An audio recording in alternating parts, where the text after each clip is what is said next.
And I think that's where Mike will need to be very careful with how these team fights go. Because with Shadow Shaman picked up as your 4, this is the problem with Shadow Shaman. The push is great, but there is no damage coming from your 4 position now. That's where the Lion really eclipsed that hero in that category, because it felt like you needed to combo an offlaner with something that could actually have some kill threat. And as much as I like Shadow Shaman, the big reason you picked it before was because it had 80 damage and you could out trade anyone. But with the way that everyone has set up their lanes now, there's a big reason why Shadow Shaman stopped being picked across the board.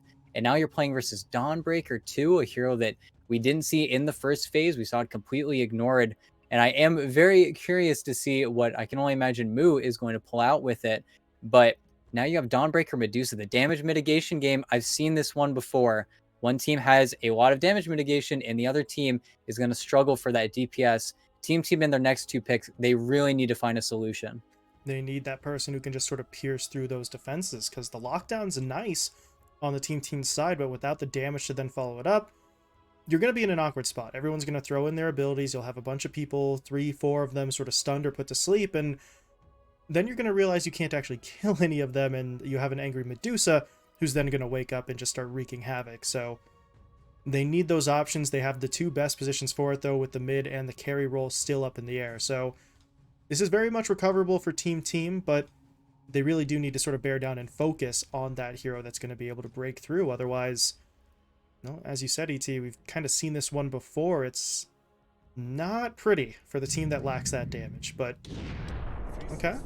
Faceless Void, that gets you more in the team fight department, but the damage is sometimes a question mark. Well, it'll have to depend on how the Faceless Void farms, but now you've got Faceless Void against a Snapfire on the opposing team, which is not going to be a deal breaker, but your Snapfire can just throw her cookies, or her, not her cookies, her kisses, into an enemy Chronosphere and kind of disrupt things.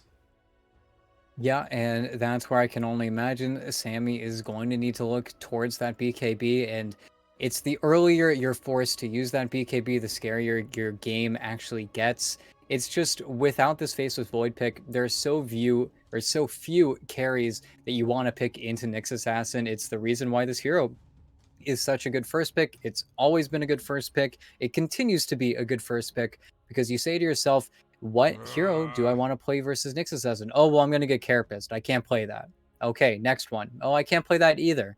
So you have to go for this Faceless Void. You're all inning a little bit on their initiation. This is the second time the team will pick up this Mars Faceless Void combo.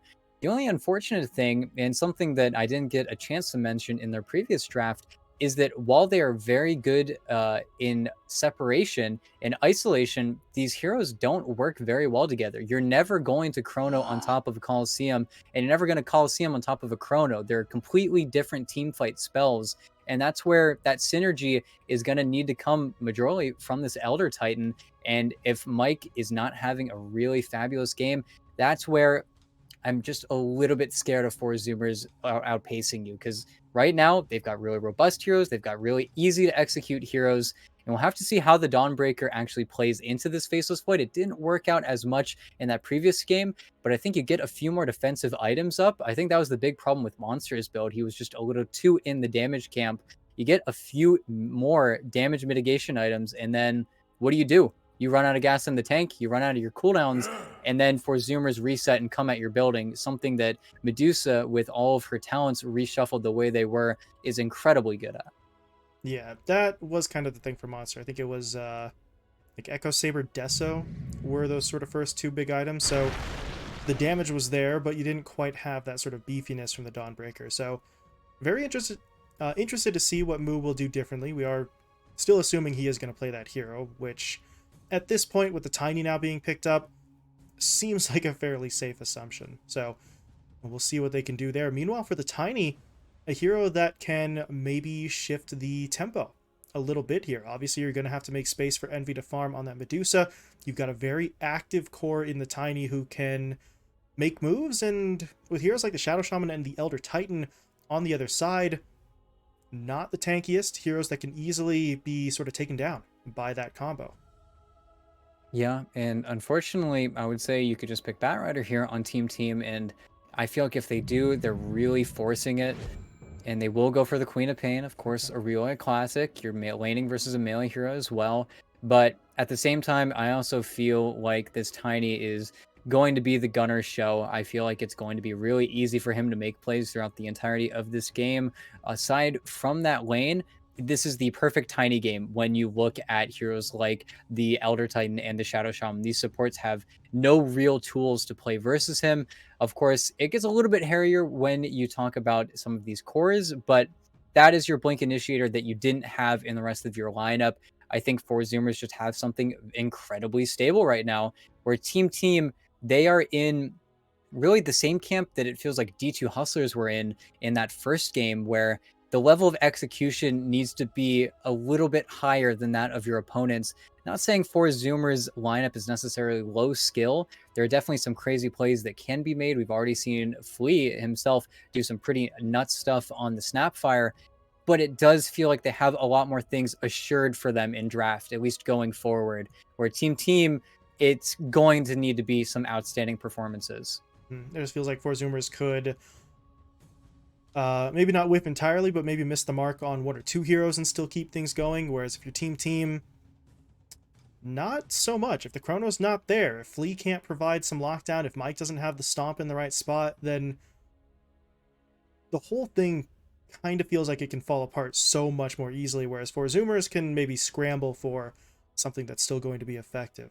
But we'll have to wait and see. There's a difference between what we think on paper versus what actually goes down in the game itself, but Team really going to have to be firing on all cylinders here to be able to make this one happen. But we saw in that previous series what they were capable of when they were executing at that sort of high level. So the possibility will certainly be there, but against four Zoomers, there's not going to be a whole lot of room for it. But I'm not maceless. Yeah, and that's where it is going to be pretty fun, especially with the mid lane setup as it is. It should just be a bloodbath, something that really should be used to, laning versus Mr. Jeans twice in that previous series, especially in that previous game where combined they had 6 deaths in the first 2 or 3 minutes, something wild like that. So now a lane that he should be able to really put Gunner on the back foot. It's going to be pretty nice for him to actually be able to possibly snowball a lane in his favor. I think a lot of times he gets put on the stable mid laner, not the winning mid laner. So it's nice to see him actually get not only one of his best heroes, but also a pretty decent advantage coming from last pick. And interesting play here. Moo is sitting on the high ground. He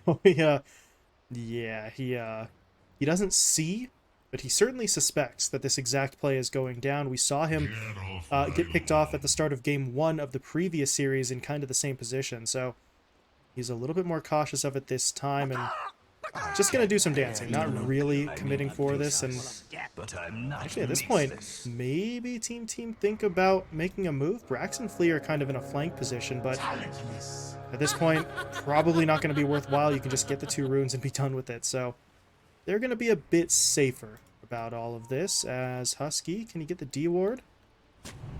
Yeah. Oh, they're leaving the top rune? Wait. Maybe. Okay, it looks like the Shadow Shaman will come and mop it up, but yeah, Mike just walked away from that one to get bottom a little bit faster. It was definitely a little bit weird. Listen, man, it's about the efficiency of the travel. He doesn't need the gold. But it is a little bit weird, but at the end of the day, Flea was there. Nobody's going to swoop in and steal it, I suppose. So it looks funny, but they still get it. And Flea immediately going to try to harass Husky here, hitting him up with that level 1 Ether Shock. So it's a nice bit of damage. The Nyx came to lane prepared, though. He's got so much regen to work with, and he's going to be okay for now. But oh my god, Envy. He's getting hit hard there. So, well, Flea and Brax, I don't know. You would think that Envy would be relatively safe in this lane, but this is going to play out a little bit like that Mars Mirana lane that we saw from Team in the previous series. They're going to try to get aggressive, and if you can't hit Envy, Husky is going to have to be so careful because he can get bullied out of this with maybe 1 or 2 combos connecting onto him. Yeah, and that's the real drawback of not starting some slightly greedier items on Husky. He's gone for the sticks and the sentries instead, where Flea, who has boots, just gets free reign to walk in and out of these waves without really any big play or counterplay on him. And even though he has only one set of tangos, it feels like he has a much safer time here. There's just not many plays that Husky can do. And I like that he gets the mana burn, honestly. He needs to keep this Shadow Shaman's mana pool down because you can't just beat yourself into a Shaman with tangos running 24/7. The base stats are just way too good. And the burn takes away a little bit of the threat of that combo, especially if you can sort of hit both of these heroes, Flea and Brax. Brax's mana pool just not great on the Mars. So prevent them from getting that off as Flea. He's not going to go for the courier. Instead, he wants the damage onto Envy himself. There's going to be the shackles. Brax needs a setup for the spear. They will be able to get it. They're through the mana shield for now. Envy, though, still trying to fight his way through this. Nice two-man impale coming out from Husky. Should be enough to sort of bring that fight to an end, but Envy takes a beating. And, I mean, there's the combo that we were just sort of talking about. Shackles sets up quite easily for the spear. It's almost impossible for Brax not to get into position to then get that follow-up stun. Yeah, and even though Husky has the salves, the bigger issue is you had Mana Shield on during that entire time, and I think Envy needed it on, otherwise he would have been under that direct kill threat, but you don't have Snake for a very long time in this top lane. That's where Brax, yeah. Taken down, Moo's able to jump in, level 3. Actually, got level 3 afterwards. He was level 2 when he made the play, but we talked about this with the previous Dawnbreaker matches. You have that first point up in Starbreaker and your hammer, and you try, because a lot of the time you're able to catch people still off guard. They're not quite ready for that level of movement and damage at level 2. Yeah, and that's where a player like Moo, I think he's one of the more interesting offlaners in NA to watch right now. Of course, him being the real trendsetter when it comes to the offlane Undying, but Dawnbreaker should slot right into that playstyle where you play really on the cusp of those fights, and then as soon as you have that HP advantage, you push it instantly. A hero like Dawnbreaker really works well in his hands. Yeah, it's the perfect mix of someone who's tanky, someone who can sort of contribute to the team fights, but also has that aggressive potential. Previously, you kind of had to almost pick one or the other. If you were great on the initiation, then maybe you weren't always the tankiest, but Moo was able to take advantage of it with that first kill. First blood on the board for the Four Zoomers side, and, well, doing their best to put a little bit of early pressure on to Sammy Boy here on the Faceless Void. Obviously, they're not going to be able to shut him down entirely, but just try to make life difficult, find some kills if IX Mike ever steps too far forward, and see what you can do from there. As up top, Envy, he got caught again. Same combo, Shackle in, sets up for the spear stun, and really didn't get his mana back after the previous attempt that came up short, so that shield really is just not going to be all that effective, and it gets burned through so fast as TEAMTEAM are able to tie us up at 1 kill apiece. And in addition to that, you make your move as soon as both of your laners are level 3. It just makes sense. It makes sense why it works out so easily. And Husky is away going for that pull. Now that the Snake is back, Envy just needs to hit 2 targets, and then you can do this pretty much forever. But that does mean you're constantly pushing into the Mars, which means that Brax is going to have a very easy time getting his level 6. Not the most difficult lane for him. Honestly, one of the easiest ones I've seen him have to play. 21 and 13. He's really owning it right now. And he's doing fantastically, especially considering Envy down there at 11 and 2 is not exactly keeping up. So good lane for Brax so far. And we've seen him play the Mars a couple of times, but last time around it wasn't quite as beneficial for him to this point in the game. So he is liking his situation so far. Meanwhile, over in the middle lane, Ryoya able to hit level 6. We're seeing Gunner pretty much hitting the same mark, and now that they've got a little bit more damage under their belt, this might be the point where we start to see one or both of these mid laners look for those rotations. Power runes at this stage may play, honestly, the biggest role in determining who goes where, and you can see Gunner is already moving towards it. Ryoya is able to blink in, but he blinks directly into the Avatos. Husky's able to get him with the mana burn into, well, not quite enough damage, but Ryoya has to back away, or maybe he doesn't flee. Coming into the shackles, they're going to get the damage onto the Nyx Assassin, and Husky will be taken down. Gunner can't really do it a whole lot there. He had to wait for those cooldowns. So the fight goes down on the rune spot. Funniest part of all of that is that the illusion rune just spawned bot, and Mike just straight up grabbed it. So everybody fights for a rune that doesn't exist. It ends up getting the team their second kill of the game, but Ryoya, you have to be careful. Gunner's pushing in. He needs one more hit. He tried with the tree toss, but Ryoya was able to blink away, didn't quite take that last bit of damage, and survives by the skin of his teeth, but he will live. Yeah, and that's where the heals coming in from your Shadow Strike, they actually top you off in a really nice way. You're just slightly out of Gunner's kill range. In addition to that, Ryoya, with the experience playing versus this Tiny, having raindrops and wand, he's just not greedy at all. He knows that it's very easy for Gunner to find those burst kills on him. Unfortunately, I think Gunner's done a really good job playing the not lane. He has been pulling a lot of those creep waves into the small camp. He's just been keeping up with both farm and levels, where Ryoya is struggling to keep things static. It's very difficult for him to stop this Tiny from making those easy plays, nuking out the wave, and with 3 points in Shadow Strike, it makes sense that Ryoya is farming, or rather falling behind a little bit more. But that's where, like you said, the all-important rotations, which mid laner is able to get on the move first. Because right now, they're just forcing in these waves as fast as possible with their mana pools, and you can only think this is going to benefit the Tiny, as the Tiny is working towards a Blink Dagger, and the Queen of Pain is working towards a much more expensive item. For the early Orchid here is Gunner. Pushing forward, Avatos comes out, Ryoya takes some damage, but there's going to be that Shadow Strike out in exchange, so Gunner... Ooh. Yeah, he's going to take some damage of his own, and the regen rune into the bottle of the Queen of Pain. Meanwhile, up top, Brax went for the kill. They threw down the arena, they don't get it, but now they're trying to go into Envy, but here comes the push in from Moo. Nice Solar Guardian to just break that up. And that is going to keep Envy safe. At the same time, back mid, another fight going down here. Gunner actually tossing his teammate away, but yeah, that's the Sonic Wave coming in there. Husky will be picked off, so Gunner's efforts, well,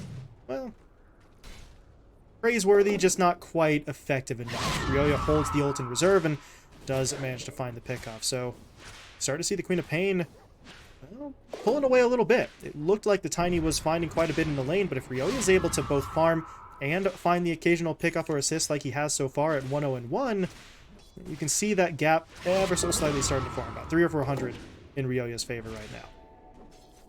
Yeah, and it's a little bit surprising. They are giving quite a few plays over to him.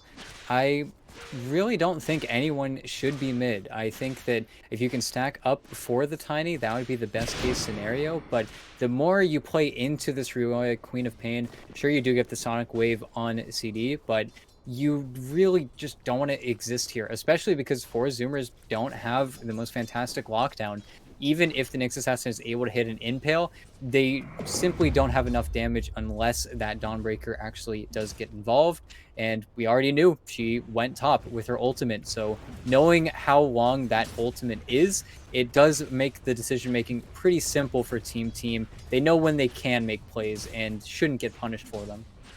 And you can see them maneuvering their way top on Team, looking for the tower, as Envy gonna throw the pause out here, so not 100% sure what's going on. Might be a lag issue, but no word from them, no DCs, so fingers crossed that this isn't anything too major and we can get back into it. But Team should be able to get this tower. Maybe this creep wave dies off, but Brax could probably tank the last bit of it. Would be nicer if Flea had level 6, but we're all of 10 minutes in and it's a Shadow Shaman, so not surprising that he's not there just yet. But if they could claim this objective, that would honestly be a nice little boost up for them before we get to maybe the first round of bigger fighting, as Sammy has given us some music recommendations. I can't bear to look been voided. And of course, whenever Sammy Boy says anything, Onyx Mike will always apologize. Yeah, that was a weird pause. They never gave a reason for why it was occurring, and like you said, no DCs, so okay, whatever. Yeah, I mean, Back to game. as long as the admin doesn't come calling, then we are good to go. But that was a bit of a funky one. But game is resumed. Tier 1 tower will be taken, as we were sort of alluding to earlier. So they're able to claim that first objective. First tower either side have been able to bring down so far, I believe. Yeah. Forgot whether the tier 1 was still standing or not, but it is still there. Mike's keeping an eye on it. So, Oh, and Envy? oh, big play onto Envy. That's not... Well, I was going to say not possible for a moment, but obviously we saw it, but that's big. Envy, that is the setback. Dying in the lane, okay, that's unfortunate, but whatever. But now, the tower's gone. Your lane is gone. This is the point you fall back into the jungle and you just sort of catch back up, but that is a rather sizable setback for a Medusa that's already the low man in terms of these core heroes. So, for Zoomers, gonna have to put more emphasis on kind of defending that north side jungle in the future. But now, oh man, Serpent Ward's thrown down mid. So if the tier 1 goes down top and mid, that north side jungle is a dangerous place for them to operate in. But the glyph is going to be deployed. Moo's making his way over here as well. So they're going to try to hold it. But Brax and Rioya haven't actually backed off yet. They are still looking to put that damage in. Not sure if this is going to be enough to get it. The wards are doing some work, but Moo is starting to clear through them. Yeah, and I think Moo should be fine here. Onyx Mike is level 6, but there's really no opportunity for them to actually get on top of the Dawnbreaker, and Moo actually has a interesting skill build as of right now. He's gone for the Starbreaker max as opposed to the Celestial Hammer, and he's still sitting really far up when it comes to his farm, so it's interesting that it's actually working out. I think a part of it is because there's no real break in the lane. I know if you get stunned out of Starbreaker, something that they actually changed before making those moves towards TEAMTEAM, you can very easily get forced out of it, and then you don't get the final hit, meaning you also don't get Luminosity, which is pretty important for the hero. But it's an interesting build, especially going for the exact same item. Yeah. What in the world? Not sure what the attempt was there, honestly. You get the stomp down to slow down Envy's taking of this stack, but it wasn't going to be enough to stop it, even if you did throw the ult in afterwards. So I just felt like Mike was trying to go for the home run play, kind of a swing and a miss there overall, but him dying is not going to be too bad. It's an Elder Titan, he's not worth a crazy amount of gold, but that was very much a strange positioning for him. Yeah, and now you're going to see for Zoomers still playing around the fact that they have this very strong Tiny. I think he has his phase boots coming out on the Courier, or maybe it's just a wand and some clarities. But that's where their lineup does feel like they can run at you a lot easier. Team are still looking for some of those crucial items like the Blink Dagger on the Mars and the Orchid coming out from the Queen of Pain.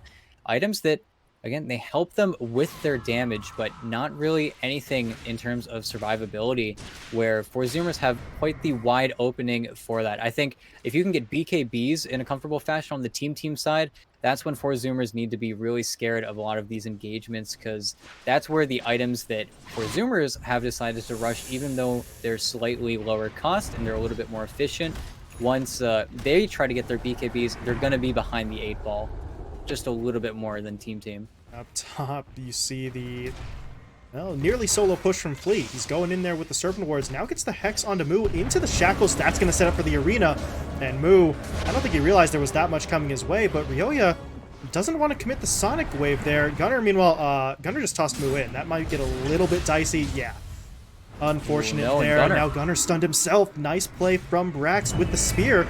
And that's actually a buyback. Moo's coming in with that Solar Guardian, and maybe they can turn this one around. Mike gets taken down first. Now Brax is in trouble. Rioya still holding the Sonic Wave. He wanted to go for the most efficient play possible with that ult, but in holding, you miss your opportunity to get that secondary kill, and by the time you could then try again, they end up having the tables turned on them, and now Brax, he just lost his Courier. That had the blink on it. Yeah, that really sucks for Brax. It just means that there's going to be a minute where he still has to walk at heroes for that arena.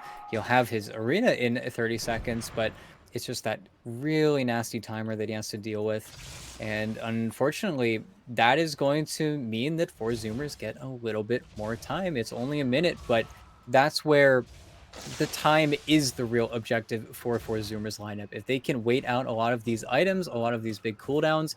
I like the rotation from Team.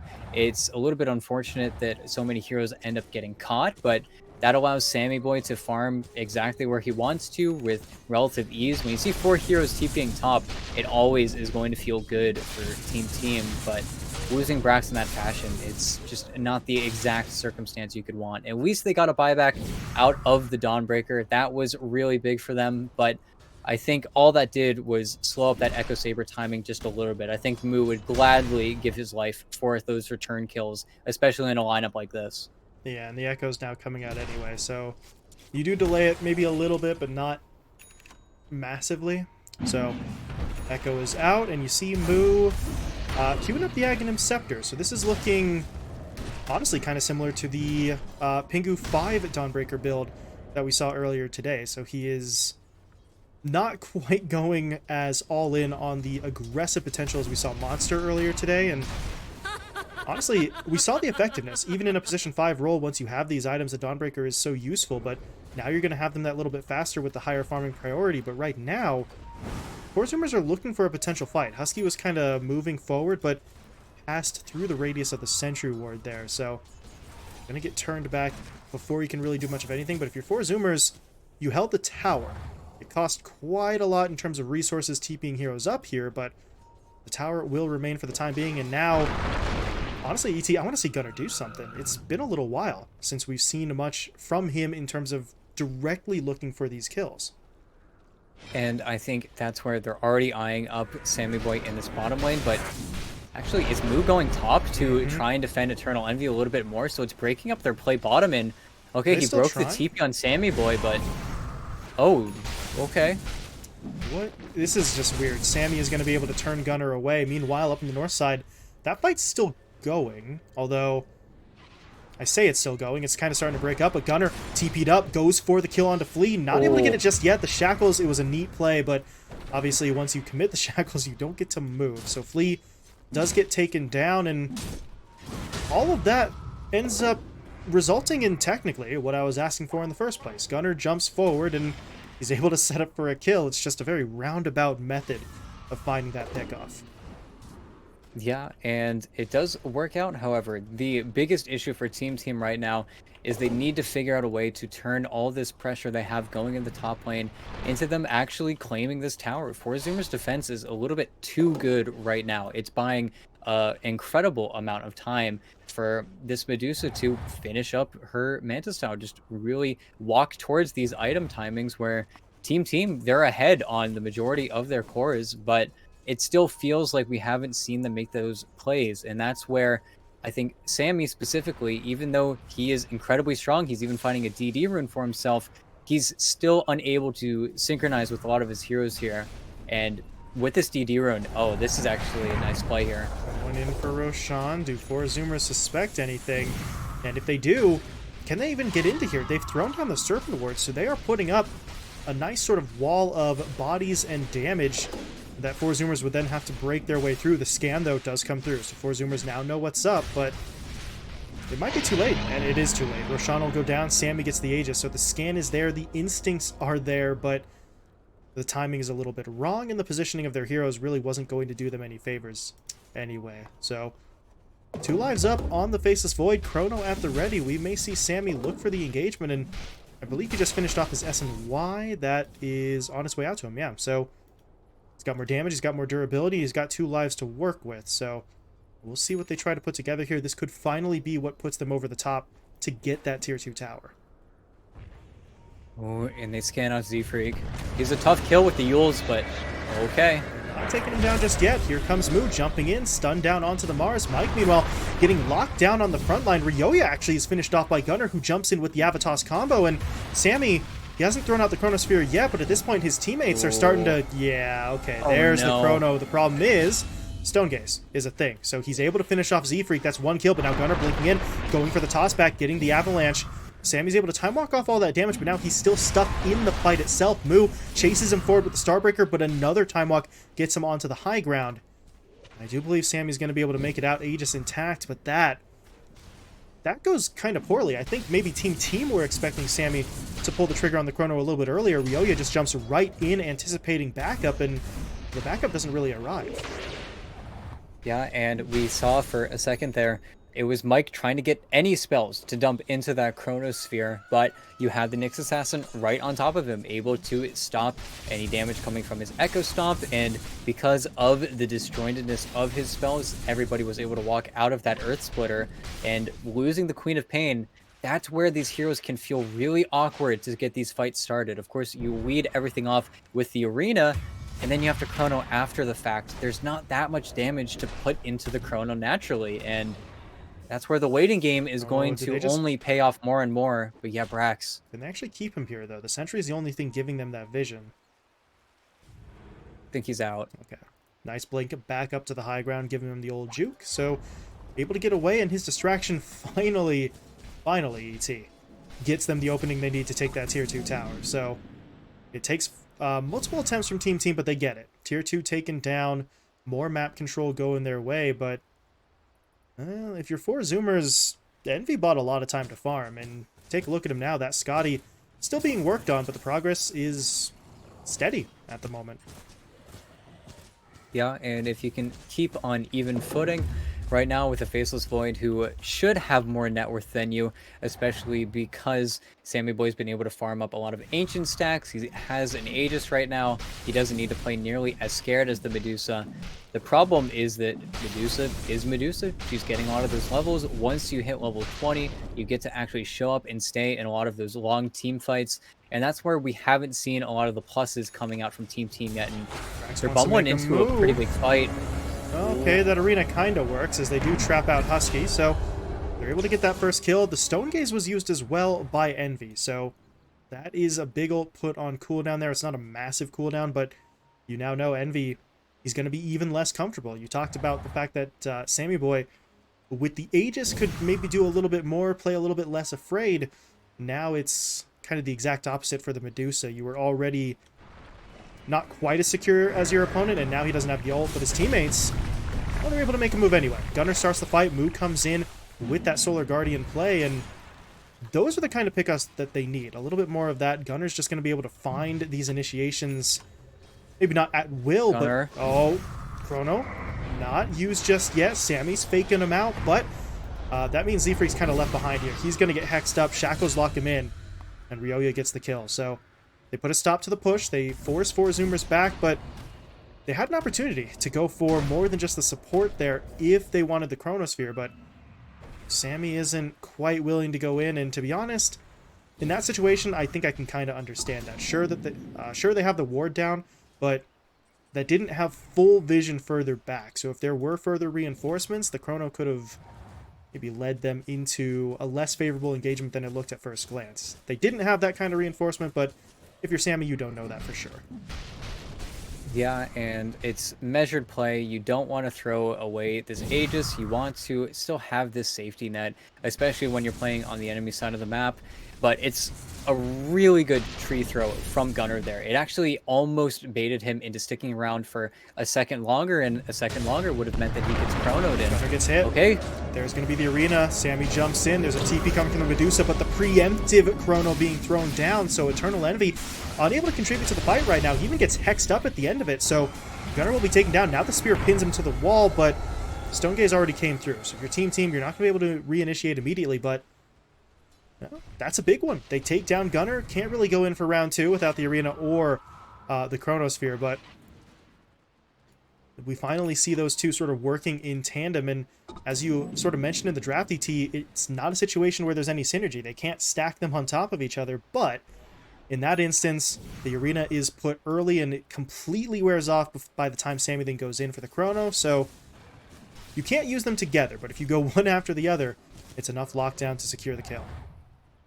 Yep, and it's a fine kill for now, but they need to do that to the Medusa. They need to somehow take her off of the map, because right now, even though it's a death right in front of that Tier 2 tower, the Tier 2 tower is still there, and the Medusa is still farming, and that's where Team should definitely feel like they're on a little bit more of a timer as compared to for Zoomers, where I don't even think that Gunnar dies there if Mu actually has his ulti. It was still waiting from that cooldown. It's a very, very long cooldown. It's very obnoxious. But looking back at Moo, I really don't know how they kill anyone during that Solar Guardian. That's where we might see an earlier MKB coming out from Sammy Boy.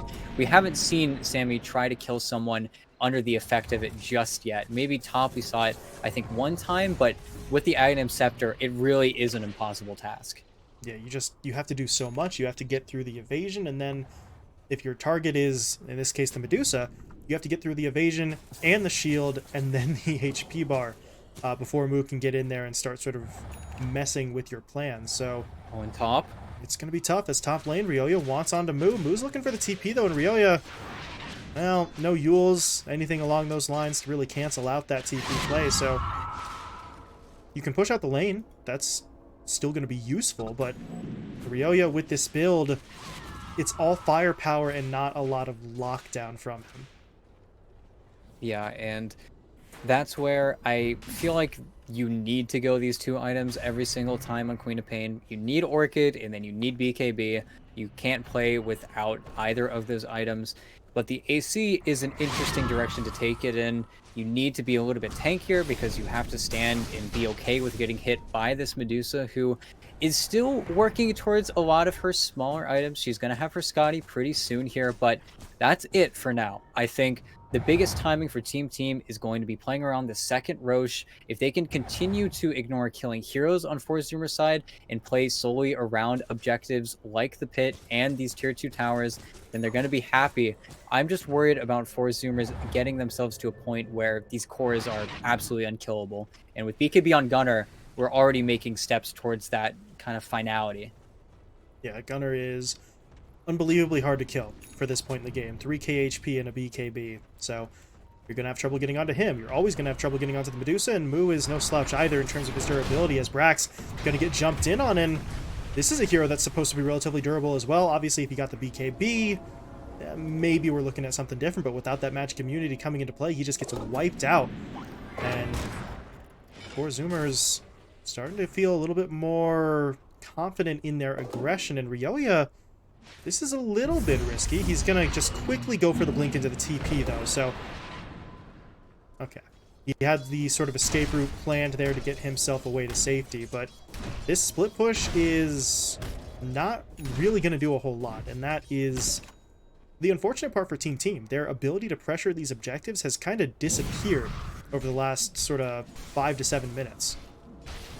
Yeah, and that's where we need to see more coming out of everyone, really, on Team. We need to see them looking for more picks in those side lanes. We need to see them really force their opponents around the map.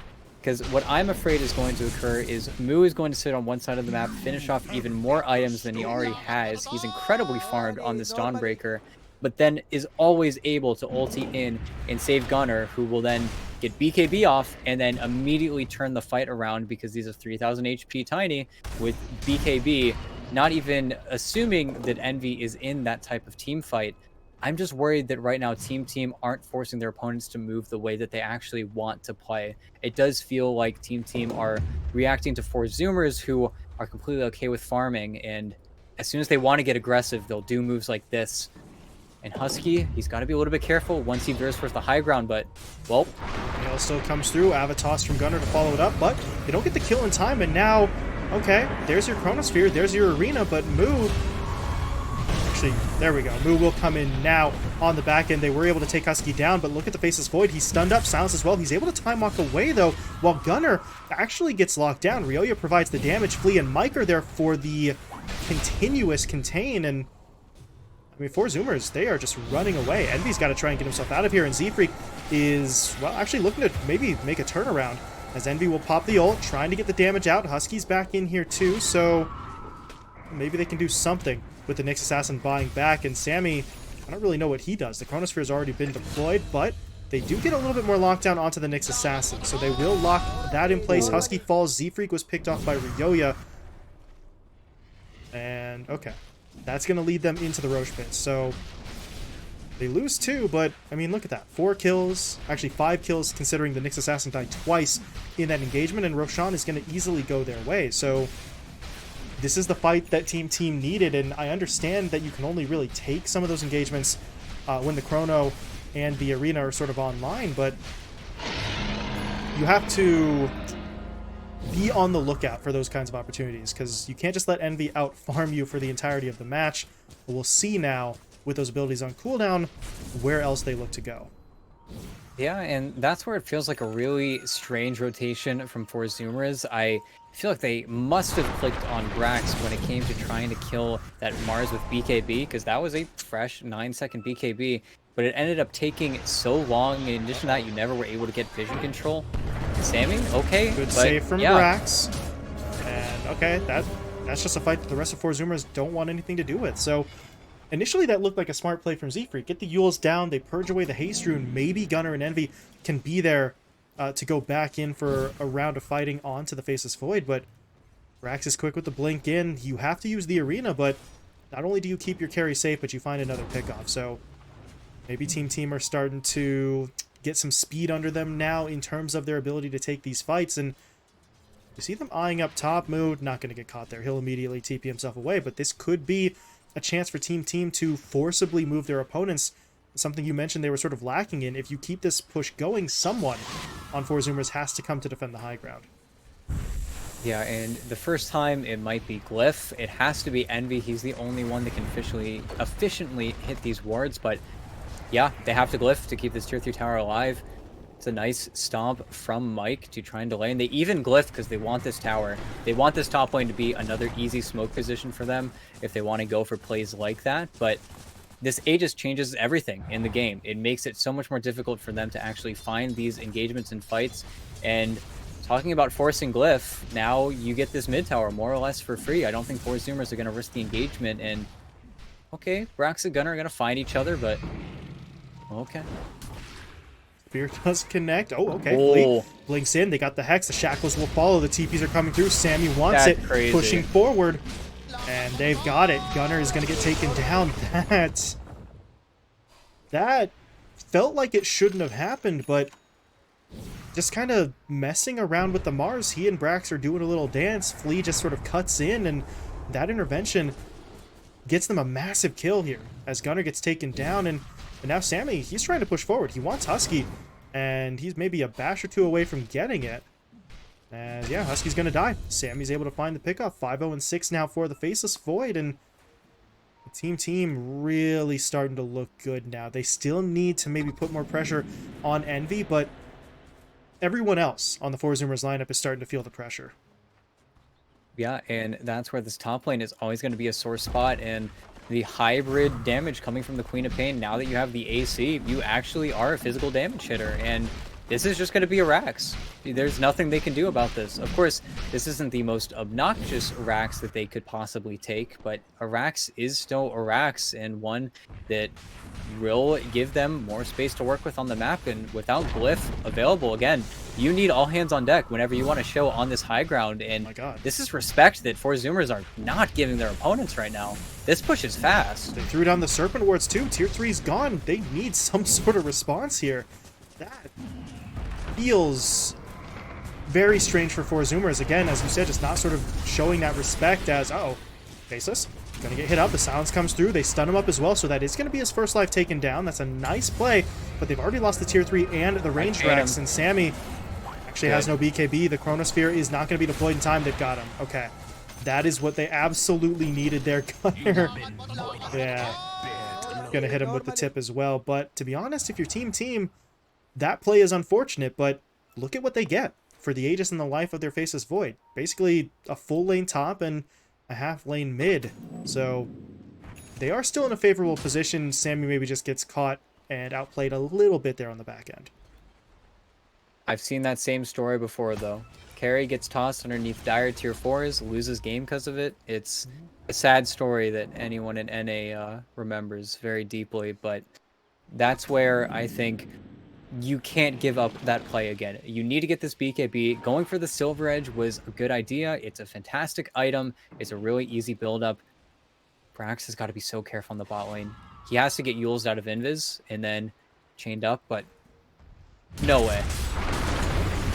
Brax pops the BKB. Ryoya's there to follow it up, and yeah, okay. Husky gets taken down. Now Gunnar needs to just try to run. Actually, he is looking to turn around. Z-Freak comes in. They've got Moo dropping on top of them as well, so Brax is the one to fall, and Queen of Pain just TPs out while she has the chance. So You lose face. Four Zoomers with and 2 you kills are there. voided. The problem, though, that's 2 kills, but it's a 4K gold swing over the map that they lose in this timing. They can't do that. They can't allow the enemy team to farm because they're way too efficient at it. Look at how much net worth they've been able to gain over the past 2 minutes. Void has only been dead for 70 seconds, and the game is already feeling more like a Four Zoomers game. Yeah, that net worth and experience graphs still technically in Team's favor, but the shift in the size and scale of that lead is very much concerning. But you've got Sammy back in, so maybe this is your point to try and stabilize if they could find this fight. Moo would be a great target. They hit him up with the Hex, dropping down those Serpent Wards, but well, they force the Dawnbreaker back to the base. Ryoyo, though, won't let him go, blinking forward for the Scream and the kill.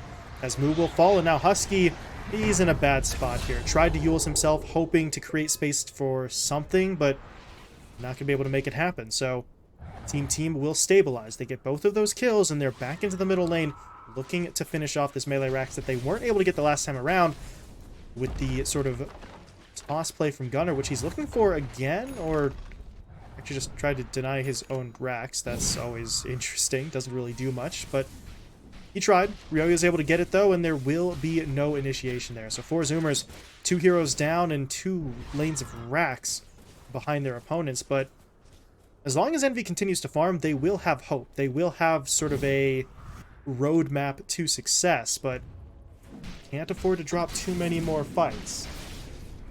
Yeah, and as much as you hate to say it, Megas really don't matter in this game.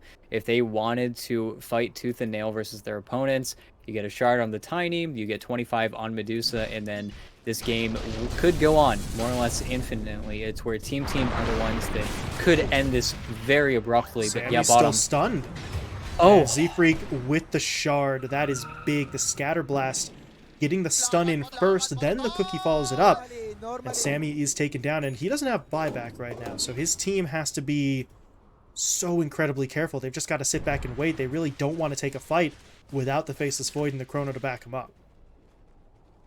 and if it respawns in 25 seconds, if Roche respawns during that time frame, they can do nothing about it on the Four Zoomer side. And we already spoke in Sammy Boy's game earlier today. Once you get Aegis versus Void, the hero breaks. It is the one guaranteed thing that you can play around. I don't know how they kill Medusa twice. Envy is so farmed at this stage of the game. He's able to finish off all the items he needed to. And with Sammy Boy's buildup, he went for the Silver Edge over the MKB. The MKB would have been what he needed versus the Dawnbreaker ulti, but as of right now, there's a Butterfly that you're also playing against in the hands of the Medusa. There's actually no way for Sammy Boy to kill this hero, at least until this MKB gets finished, which is still 5,000 gold away. Four Zoomers recognizing the opening that they've been presented with. Envy is just sort of acting as the one-man battering ram, looking for that tier 3. Gonna be able to bring it down, and now, if you're Four Zoomers, yeah, they're not gonna get greedy. Roshan, 90 seconds away still, but Faceless Void's coming back up in about 10 seconds. So, no reason to get too greedy and get caught out. Meanwhile, we see Moo just TPing back to base, looking to keep those creep waves from just sort of taking out his tier 4s. A little bit of damage dealt, but nothing significant. But the second that they have the Faceless Void back up, you see 4-man smoke. Faceless Void is going to have to act as the trailer on this one, as he's not in that smoke himself, but where do they go? Northside jungle is looking like a good bet for them at the moment, but I want to be careful. You're going directly into Envy if you take that route, so looks like they're just going to let the smoke fade at this point rather than take the risk. The problem right now is that Team need to force a stalemate until Sammy Boy can either be comfortable enough with his buyback or can farm up a BKB. They need to wait for either of those timings. The problem is that Roche is going to respawn during that time, and the other issue is that they're just going to go for it. Okay. They do a buyback on the Void in 250 gold here, so you might even see Sammy Boy break the silence just so he can farm towards that timing. But this still is a very big risk for them. This fight goes awry. We already know what the stakes are. Roche is up in 10 seconds, and that's where they need to get control of this outpost area. If they can take that away from Four Zoomers, they are playing versus supers. They have to respect the creep waves a little bit more than Team do. But that's where I also feel like the stalemate needs to come from Team. If this Elder Titan is not always posted near that Roche pit, they are just going to be able to take it, especially scouting it right now. They see Brax. Looking for the jump in. Stunned. Brax is going to get stunned up, and he is just blown up right away. Gunner gets the kill, and now they know Roshan has respawned, as you mentioned. They see that, and they could look to force it, but here's Sammy. Look at the ward. They saw him walking forward. Able to sidestep. The chrono does still come through. Ryoya, though, making his move, but there's going to be that Solar Guardian. It's not preventing anything. Damn. Envy will still fall. And there's going to be the buybacks. Envy back in. Husky coming back in as well. Gunner looking to jump away, hoping to regen some HP before the next round of fighting. That means, however, that they leave Z-Freak right in the middle of it as he gets picked off. That's going to be the gem changing hands, but Envy, he is still trying to push his way forward. But now, if he dies a second time, it would be catastrophic for 4 Zoomers. They have to protect him at all costs, but now a little bit of an early jump in from the Queen of Pain, and Ryoya's dead. Goes in just before Sammy was ready to help him, and, well, he's now dead for 90, no buyback, and Sammy has to back away. That means control of the pit goes back into 4 Zoomers' hands. Ryoya did the cardinal sin. You cast Shadow Dagger on the Nyx Assassin. It was the easiest carapace of Husky's life, and you had Satanic. That turn was definitely there from the Queen of Pain. And this is a huge Roche to give over. Aghanim Scepter is now going to be able to be gifted to Envy if you want, or Z-Freak if you want to go for the Gobble Up instead. I feel like Sammy Boy is going to want to play here, though, especially with them having the Coliseum, but this is still a huge risk right now. If they throw these heroes away and they aren't able to get those returns, it's just a massive throw at this stage of the game. Whatever Sammy does, he's going to have to do it without Chrono, but maybe a BKB into a Time Walk can do it. Going to push his way forward. Can he get it in time? Roshan is dropping. Roshan goes down. Aegis goes to Envy, though. And Sammy, he's got to run. He's able to get himself out at least, but couldn't steal much of anything. I believe Brax made an attempt at it too, but he didn't get much either. Envy was able to grab both the Aegis and the cheese. He got the Aghanim's Blessing on top of it. And now Team trying to back away. Sammy, though, 30 seconds still for the chrono. So really, I don't think they can afford to protect their teammate here. They just have to let Mike die. And there we go. He will be taken down. So Mike will fall. He is one of the few heroes remaining, though, on Team side who does have his buyback available, but not seeing 4 Zoomers immediately try to push. And you see Moo, once again, back in the base. They're always having to keep an eye on this sort of push into their base from the side lane. So Moo, I mean, realistically speaking, he could just ult over to his teammates if they need him. So we're not going to miss out on too much by having him back. But you got to wonder where they look to go right now with this advantage. Right now, it looks like the play is down bot, but I don't think they're going to be able to get up to the high ground before Team are ready to sort of go against them. Yeah, and that's where I can definitely picture Envy walking up the high ground right now. The only issue with his build is he does not have any lifesteal, but whoa, that was an early glyph. This glyph isn't going to kill the creep wave now. Yeah. Oh no. This is a problem. They need to TP back. There we go. We see Sammy coming in. Chronosphere at the ready, but Envy's already taken the tower. That was... I don't know if somebody maybe fat-fingered it or what, but Glyph gets popped too soon, and yeah, Ryoya's on the... well, not on the run, because he didn't know Husky's there. Now he knows, but can they actually get the kill? At this point, Z-Freak, yeah. Z-Freak was more preoccupied trying to make sure Flea wasn't there for the defensive purposes, so they will find that kill, but that buys enough time for Ryoya to get away. Yeah, it just feels like now for Zoomers, they've got a lot more time to work with. They get to play around this Aegis timing. And, okay, they smoke up. They're looking for something a little bit faster. Sammy Boy still doesn't have that buyback gold just yet, but he has the backtrack at least. 20% backtrack makes him a whole hell of a lot harder to kill, even though he doesn't have items like the Satanic up, not even in the quick buy. It's just not in the books. Neither of these carries have lifesteal, so these fights are getting really short. If they're unable to actually finish each other off, it's just that waiting game. But now Envy, they know they don't have Glyph. Now Team aren't respecting their opponents. Oh no. This is just going to be a bunch of free racks. They don't have TP on Envy or Mars, or rather on Sammy Boy or Mars for 2 seconds here, and they're coming back to 3 racks already gone. I don't understand that. I mean, we all saw the Glyph just get used a while ago, and there's no way Four Zoomers forgot something like that. So, oh man, a bit of a misplay from Team Team. They'll lose 2 lanes of racks. They're going to try for the spear play onto the Dusa, but you're going into her with 2 lives, so even with that spear, now they're showing a lot of respect to Gunnar, making sure that the Tiny gets pushed away as Envy gonna get hit up again, but this time he has the ult at the ready, so Sammy has to go on a different target. He's looking for Husky, but Husky able to throw himself up in the air with the Yule Scepter, so Sammy really just can't get much of anything right now. They're at least gonna find Z-Freak, but you're starting to spread a little too thin. Well, back in the lane itself, Envy is getting jumped in on, but again, he has the Aegis and he has the backup. Moo is there to try and help out, but now the Chrono's deployed. Spike Carapace, though, stuns him out momentarily, but it's not going to be enough to matter. Moo will fall. Husky dead as well. They're going to turn their attention now onto Envy. Gunnar, though, picks off the backline in its entirety. Flea and Mike both taken down, but at this point, they got what they wanted on the other side. Envy has fallen. They know Gunnar sticking around to try and help out his buddy, so Ryoya's just kind of playing safety right now, making sure that if Gunnar does try to jump in, he'd get spotted, but he actually does go in. Avatos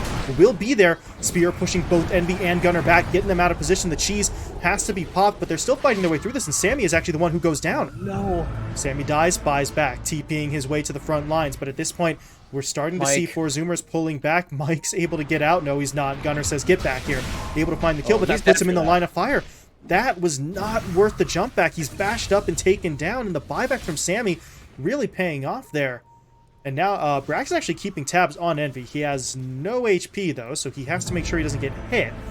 But he's trying to keep tabs, trying to see if they can go in for it. There's going to be the spear into the Silver Edge. A buyback came out from Gunnar, but he might not get here in time. Envy dangerously low on mana. The HP is starting to fall as well, but Gunnar, he's arrived. He's looking for it though, but Sammy with the BKB still active for about a second or two, could not be targeted.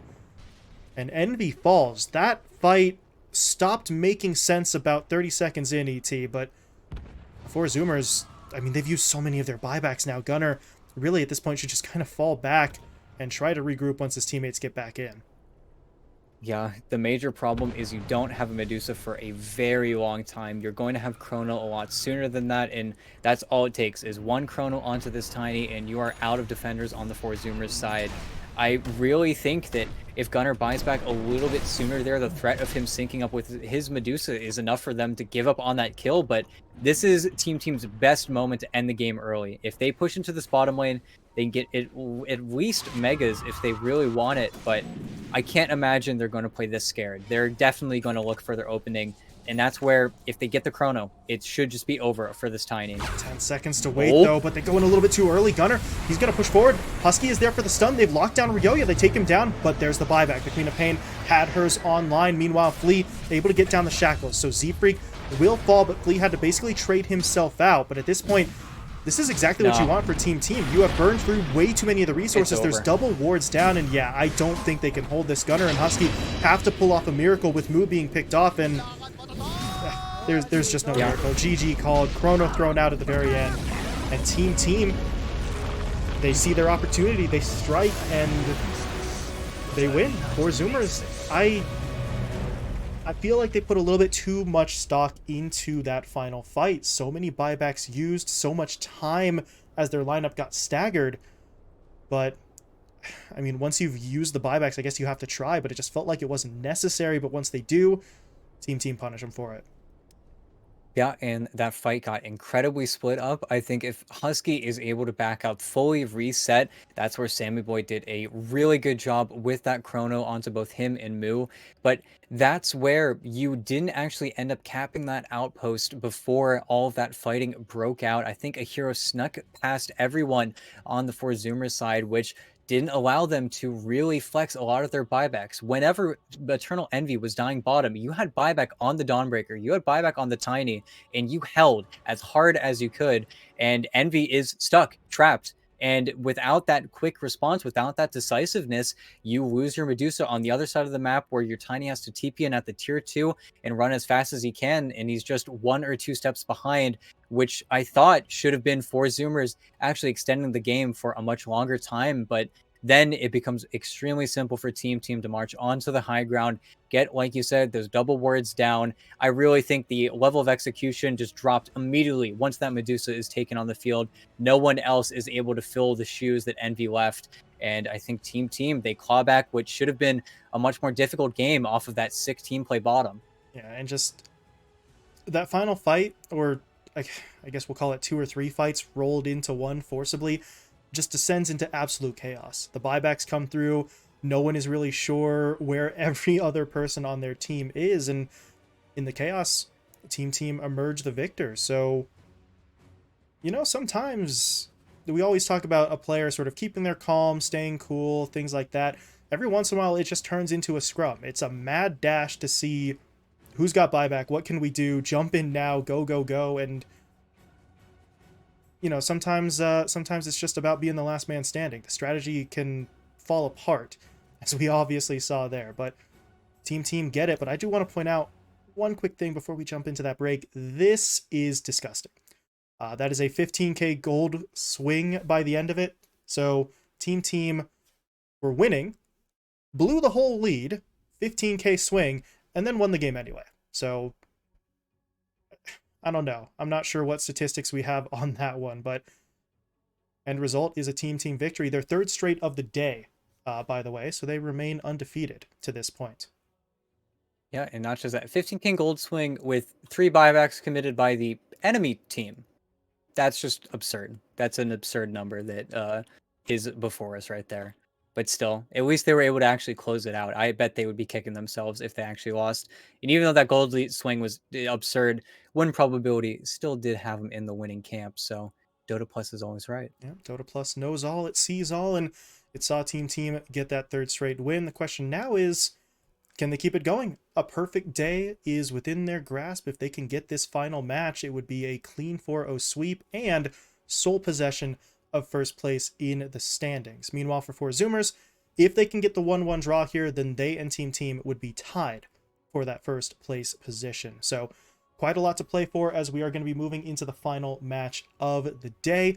Team versus 4 Zoomers Game 2 coming up in just a few minutes. So stick around, and we'll be hopping back into the draft in just a little bit.